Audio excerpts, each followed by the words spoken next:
Welcome to today's review.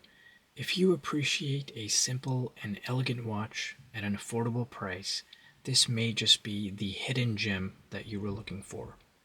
The Seiko SUR361 is priced around $150 and this one is sized closer to 37 millimeters, not 40 millimeters like a lot of the other quartz-powered SUR series. Let's jump in and take a closer look.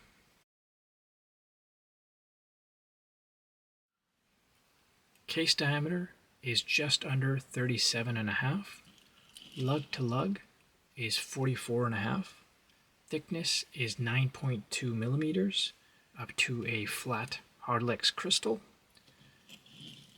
Lug width is a nice 20 millimeters, tapers down to 18 and back up to 19.5 at the clasp. The weight on this bracelet, unsized, is 114 grams. This watch has a really elegant dial, a deep inky black, which is the perfect type of black in my opinion. The indices are all applied and polished. They're raised off of the dial, but don't have a ton of depth to them.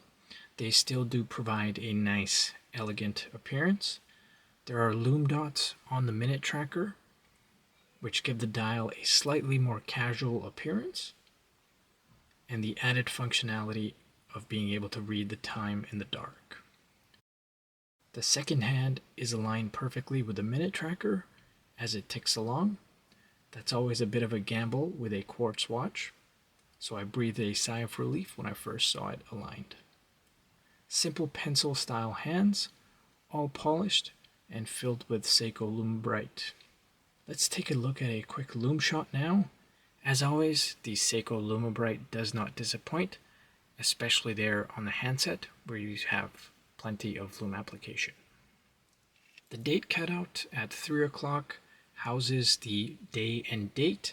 It's got black text on a white background, a nicely polished frame to the day-date cutout, and the theme of simple elegance continues. Even the sizing of the cutout is nice and big, making it perfectly legible when the watch is on your wrist.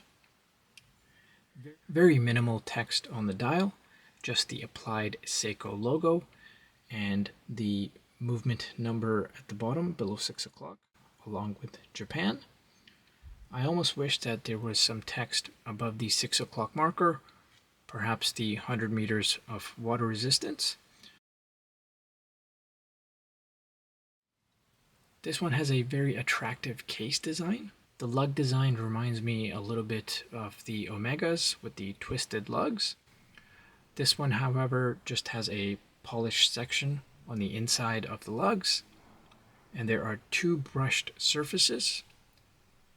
The first one is a slimmer section which runs along the length of the case. The sides of the case are all brushed. Case finishing is nice, but not amazing.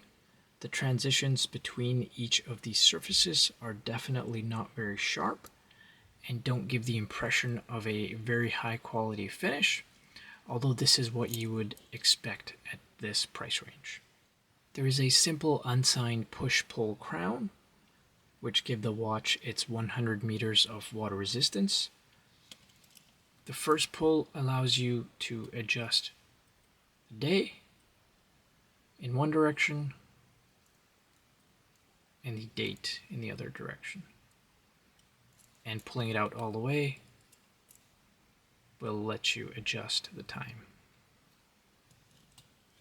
Taking a look at the case back, it does say 10 bar water resistance along with made in Japan, in case you were wondering.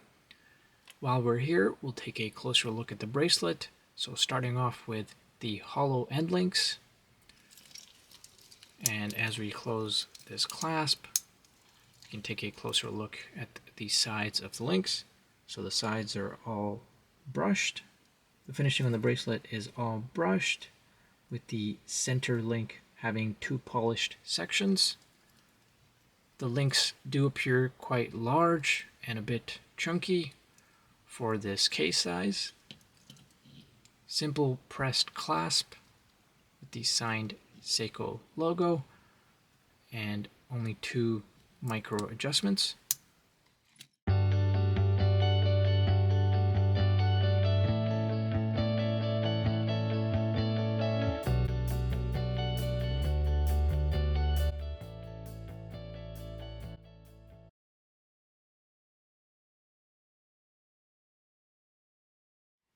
Size comparison with the Seiko Alpinist, which is about 39 millimeters, and this Seiko SUR about 37.5.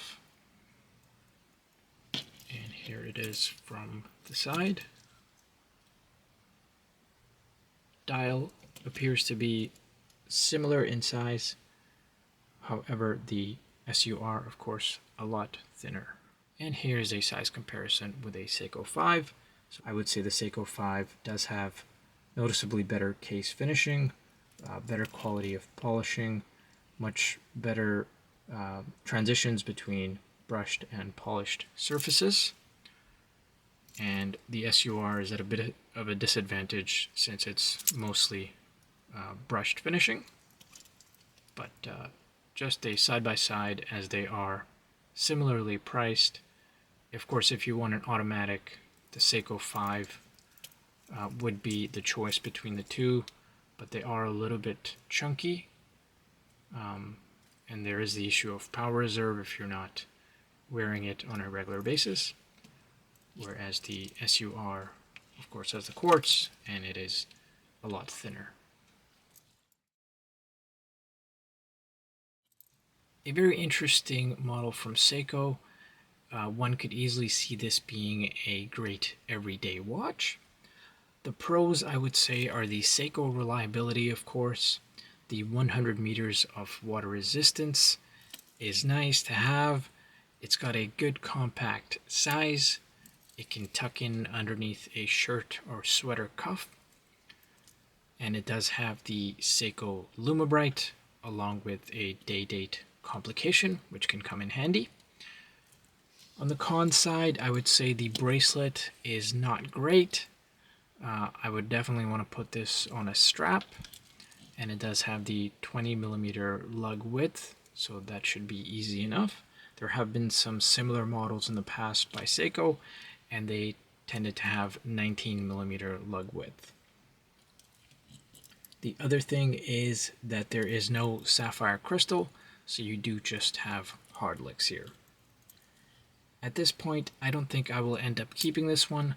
I just have too many watches at this point, but I hope you found this review helpful, and now please go and check out my channel for more.